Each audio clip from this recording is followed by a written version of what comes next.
Minasan, konbanwa, Kevin Tomoshimasu. Today I'll be talking about movie theaters in Japan.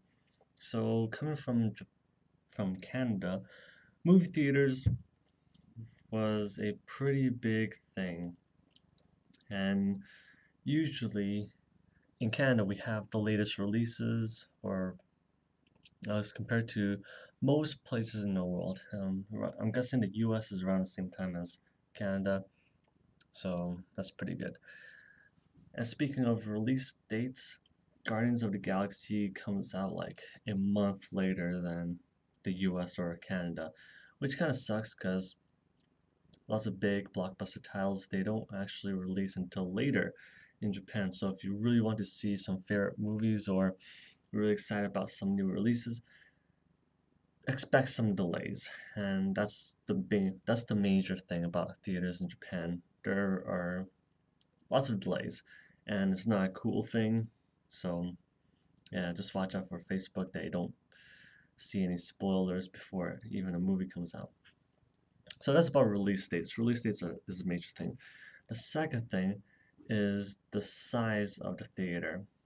So in Canada, it's pretty big. It houses, can't really say the exact number, but around 400 people, usually in the bigger theaters. But usually the building, it has around 12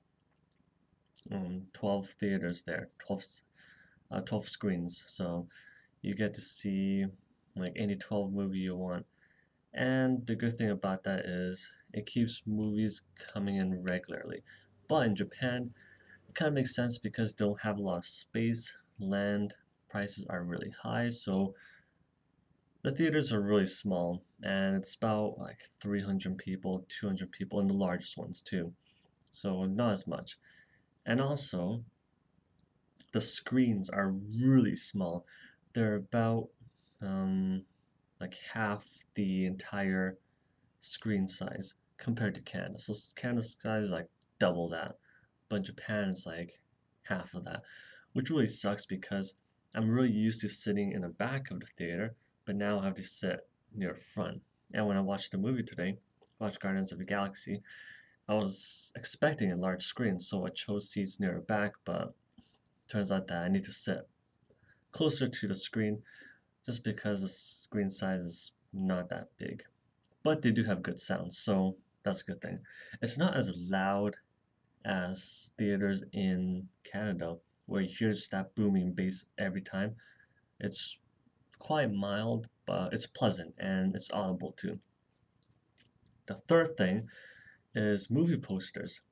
In Japan, before you enter the theater, there's actually movie posters of each new release that is going to come out. And unlike Canada, where they have magazines or just large posters on a wall somewhere they can't pick up, in Japan there's actually almost like a magazine stand, and I'll just pop a picture up right there, and they have almost like magazine stands of each movie poster, and you can pick one up and you can flip behind it. It just shows more about the movie when it's released, when it's releasing, and locations, things like that. So it's pretty cool, pretty interesting, and you get to keep movie posters, and it's like that's actually really cool. So I actually may start collecting movie posters just because you can, and it's normal in a half by 11 size sheets of paper, so it's pretty cool. And the next thing, I think the fourth thing, is getting into the theater.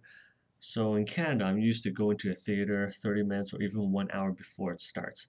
But in Japan, you can't get in that early. You have to wait around like 10 minutes before the movie starts. So once you actually enter in, the trailers start reeling. So you can't just sit inside and sit in silence for the next 30 minutes before the movie starts. So it's also because there's reserved seating, so it's not like you have any reason to go in early. You already chose your seats and no one else is going to take your seat before you even planned it out. So yeah, that's something not really used to, so that's where I discovered the movie posters. And the fifth thing is different locations. So in the theater that I went to, Toho Cinemas in Namba, there was one main building that had 10 screens. And then there's another building, like 3, 4 blocks down, that has another 2 screens. That usually shows the newer movies. And I don't know why they have 2 different locations. Why not just put it all into one location or something? Because it is a little bit of a hassle. Check the movie screens or movie show times, and you see that your favorite movie it's in the other cinema instead of the one that you plan on going to. It's not too big of a deal. It's not too long of a walk, around 10-15 minutes. But still, having everything in different places is just not as convenient. And that's definitely something I'm not used to. And another thing, I think the fifth thing, is how movie prices are really expensive. That's not what I'm used to in Japan.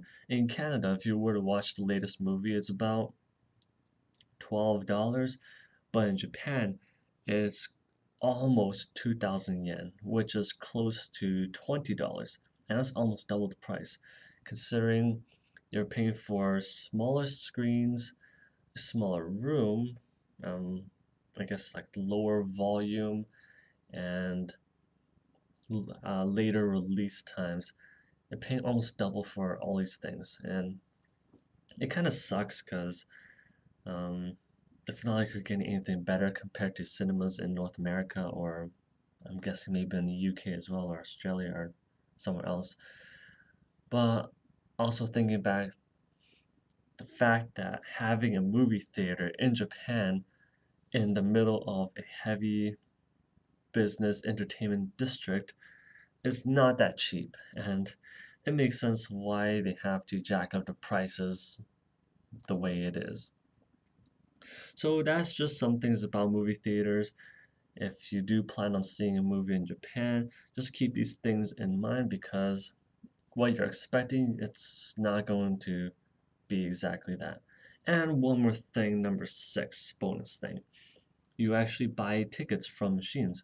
I know that in North America or somewhere else, you have this option, but in Japan, that is the only option. So if you do expect to speak to someone, that's not going to happen. The only time you're going to talk to someone is when you're buying snacks or when you're actually going to see the movie when you rip off the ticket to give the other end to you. So everything's through the machine. You select the number of people, you select the seats, you select what kind of ticket it is, and you also pay it there. There's plenty of options, so you can pay through your IC card, you can pay through cash, or your uh, or Visa card or whatever. So it's really convenient. Uh, Something to keep in mind, if you can't read Japanese, that's too bad because the machines are in Japanese. So make sure you do know some basic Japanese in order to understand. You do have some English, but of course, knowing Japanese will help you to make that transaction better and you don't end up buying more expensive tickets. So that is it for me about movie theaters in Japan. If you have any questions, again, leave in the comment section below and I'll get back to you. And I'm feeling really tired, so I'm going to sleep. Anyway, good night.